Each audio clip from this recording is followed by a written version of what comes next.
So, Germany. It has a pretty warish past. So, let's talk about World War II. Keep in mind that this is very, very generalized. So, let's start off from the beginning. This boy, named Adolf Hitler, came to power in Germany in 1936. If you know her history, he was a pretty mean guy. So, in 1939, Germany invaded Poland, their next-door neighbor. Britain and France, who were friends of Poland, got really mad at Hitler. So they declared war on Germany, but no one really did anything for a couple of years. Little did they know, Adolf Hitler and Joseph Stalin, the leader of the Soviet Union, which is basically just communist Russia, actually made a non-aggression pact, which basically means they won't attack each other. And because of that, the Soviets also invaded Poland. So basically, Poland was essentially a sandwich for a couple months, then they finally died. Next, Germany's target was France, so that's gonna go well. France wasn't happy about this, but they weren't the only people suffering. A couple of other random tiny countries were invaded too, but nobody cares about them. It really didn't help that the Germans used tricks like this. Alright, put both of your hands up if you're French. Haha, made you surrender. Hey, wait a minute. Also, the fact that I used baguettes and wine as weapons didn't really help. So, after a while, the French surrendered, surprising, and lost their homeland and only had French colonies left. So, after a little while, Germany made a small fascist puppet state in France called Vichy France. Its capital was Vichy. Very creative name, Hitler.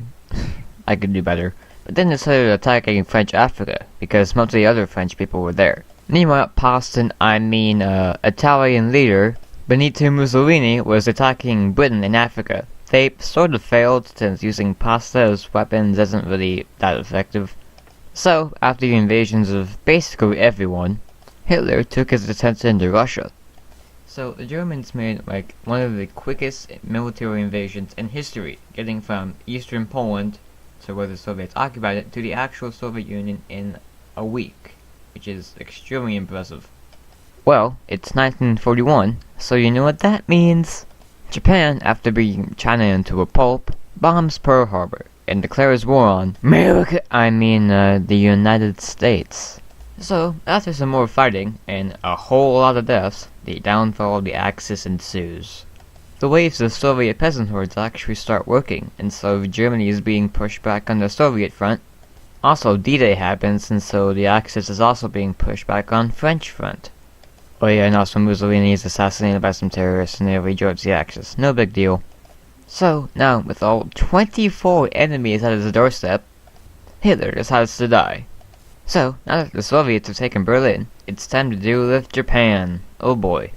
So, with the US literally taking one tiny island by a time, they decided that this was getting way too boring to make Japan surrender. So, they nuke Japan. But Japan doesn't surrender, so they nuke Japan again. This time they surrender. Now, time for the death count. The US lost 418,000. Britain lost 450,000. France lost 567,000. The Soviet Union lost 27 million. Wait. What? Stalin, what did you do? Oh well. Hey, not my problem. And at least they had some good marching songs.